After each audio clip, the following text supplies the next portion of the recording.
Mugamba muti abagala balungi abeekumira kusenga face to face 6 mbaaniriza olunaku olwaleero mu vidiyo yaffe. Olunaku olwaleero tugenda kwogera ku nsonga eziviirako abakyala okubeera nga bazirika oba eziyinza okuviirako omukazi okuzirika ng'aba atuuse ku ntikko oba nga mumaze akazannyo. Ekibuuzo kino kizza kimbuuzibwa naye nendaba nga kya nsonga okukola vidiyo kozi omuntu bw'ambuuza ekibuuzo ebiseera ebisinga sikunnyonnyola nga bwe ngenda kunnyonnyola mu vidiyo. Sigenda kukulambulira buli point nja kumenyera nti kino ne kino ne kino naye sigenda kinnyonnyola nga wano nti buli point mba nina oginnyonnyola omuntu n'agitegeera. Naye nga ensonga nnyingi ezirinza okuviirako abakazi oba omukyalawo kubeera ng'azirika ng'atuuse ku ntikko.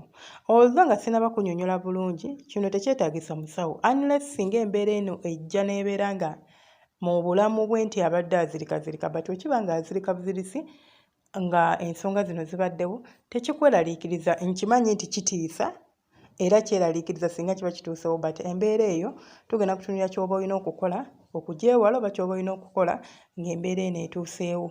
So you don't have to panic oba kutya kukanti ate nzizeeko kino bana omwana bintu tagenda kunfaako unless nga obadde okimanyi nti alina ebizibu bye like nga mulwadde ebintu ng'ebyo nti alina obulwadde bw'abadde nabo olinza okwetaaga okuyita omusawo.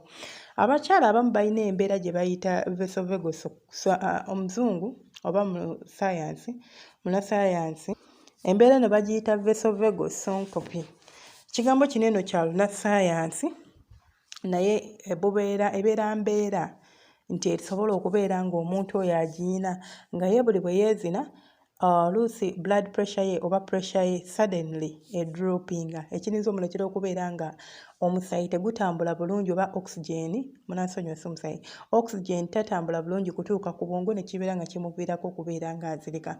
Wabula omuntu alina embeera eno abeera yeetaaga okulaba omusawo okulaba nti embeera eno asobola okugihandolinga atya n'okugyewala oba asobola okubeera nga asobola okugirwanisa nga ye omuntu olw'ebyo bye ngenda okumenya by'olinza okukola okwewala okubeera nga embeera eno tekutuukako but ebigenda beera ku end of the video oba ku vidiyo gy'enaaba eggwera. Kaakati ebiseera ebisinga omuntu ono ekimuleetera okubeera nga azirika ekisookera ddala waliwo abantu nga wakamala booti okwezina n'osituka. Si kirungi oba nabagamba naddala mu abasajja n'oba nga wakava mu mana n'osituka n'odduka mu kiyigo opa ku kaki. Ekisookera ddala olina okurelaxinga omubiri gwo olina okwebaka wansi omubiri gwo gurelaxinge. Abamu singa osituka nga wakamala okwezina obeera okosa entambula ya oxygen mu mubiri gwo osobola okwesanga ng'ozirise. Ate n'ekirala bw'oba olina embeera eno gye njogeddeko waliwo naavu gye bayita vagus nga naavu eno erina kuregulatinga nkuba ya mutima gwo na blood vessels zo. So singa obeera oli muntu nga olina embeera eno kirinza okuviirako okubeera nga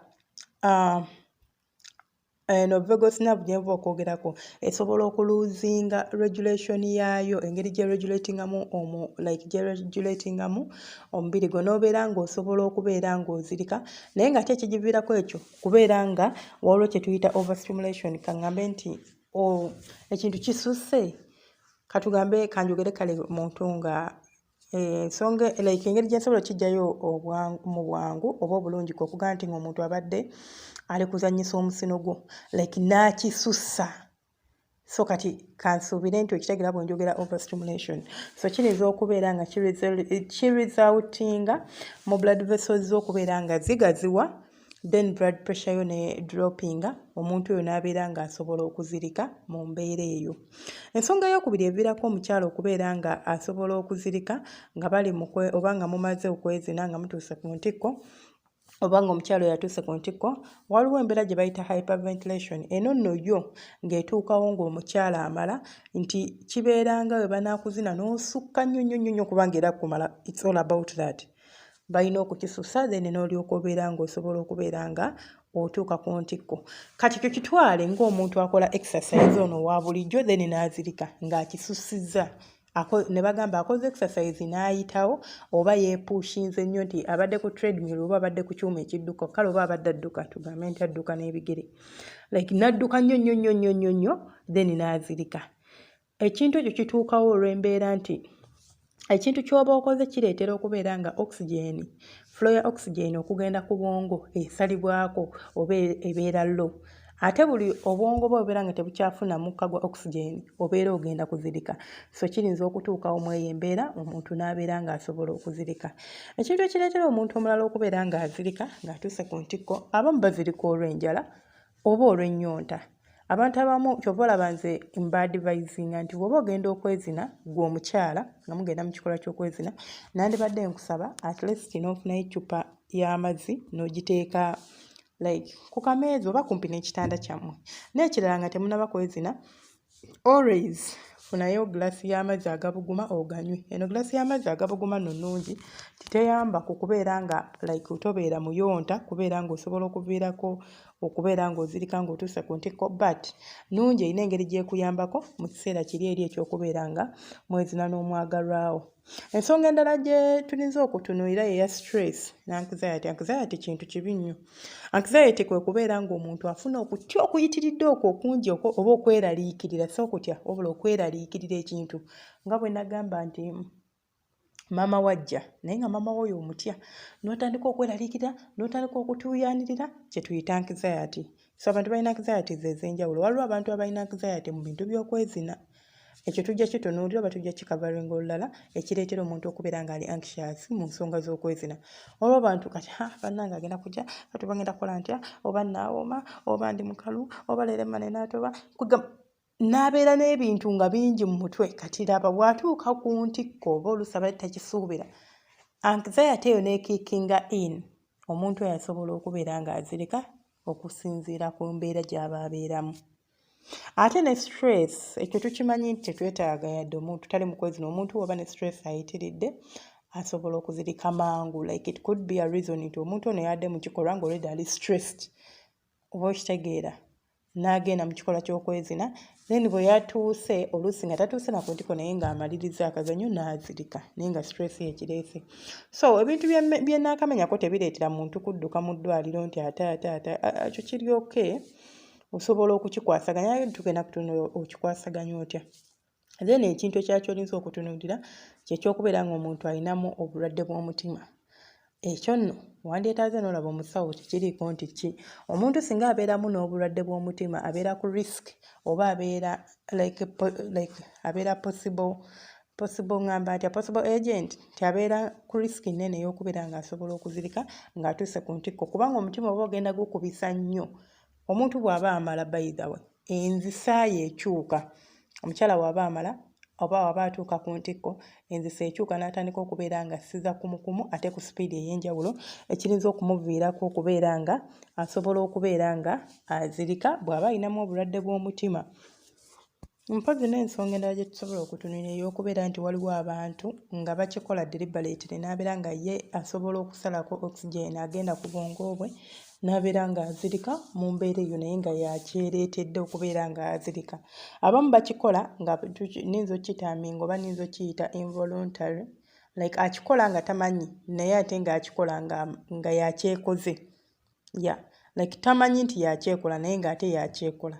Nga si nti alina embeera ekireeta wabula ye ng'omuntu akipushinga, alina engeri gy'asalako oxygen agenda ku bwongo n'abeera ng'asobola okuzirika mu mbeera eyo. Naye mu byonna kyenyiza okugamba kyekyokubeera nti omuntu bw'abanga ali mu mbeera bwetuba ng'azirise, tolina kupakuka, olinamu wamu dakika nga tugambe 5 abaze engulu 5-10, ekinene nnyo tosukka dakika 3. Singa ziwere dakika 3 ng'omuntu oyo tannaba kudda ngulu, I would advise obeere ng'osobola okumufunira omusawo.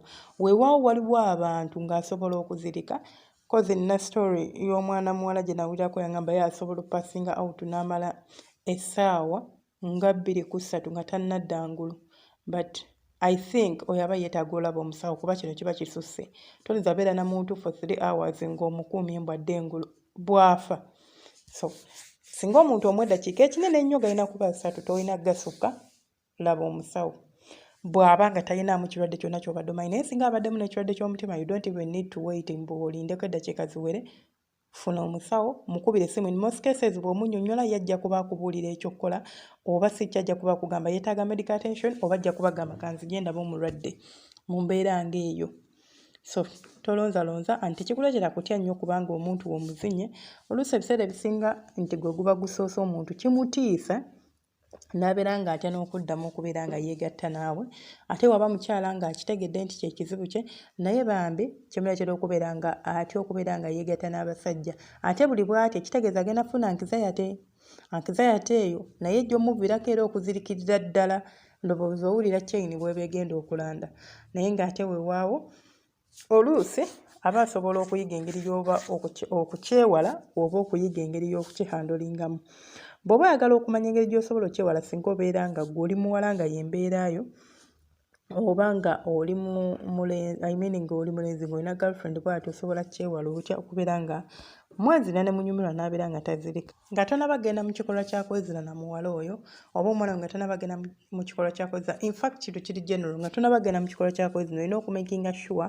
omuntu gw'ogenda naye si muyala kubanga enjala esobola okuviirako omuntu okuzirika enjala singa ogigattamu obukyamufu bw'emmana n'okubeera ng'otuuka ku ntikko okyamuka exercise eyo gwe mukoze kubanga okwezina it's considered as exercise kitwala amaanyi kidraining omubiri gw'omuntu kati just imagine alifulumya amaanyi ate ng'olredi talina maanyi making sure omuntu gw'ozina alidde and simuyala ekyokubiri making sure nti anywedde ku mazzi olwo omuntu asobola okugwa owenga ennaku nga 2-3 nga tanywa mazzi n'omugwako ng'ennyonta emuluma nga gwe tomanyi just si muntu w'amazzi n'akuleetera obuzibu n'azirika and in most cases ne bikuviiramu ebizibu so you have to be careful ekirala checking omuntu gw'ogenda naye mu kikolwa nti omuntu ono ddala mulamu talina ndwadde zonna zankweka asthma kuba ne asthma asobola okuviirako omuntu okubeera ng'asobola okuzirika just imagine singa ataaka ejjiraawo ayina asthma ayina endwadde y'omutima naddala endwadde y'omutima eyo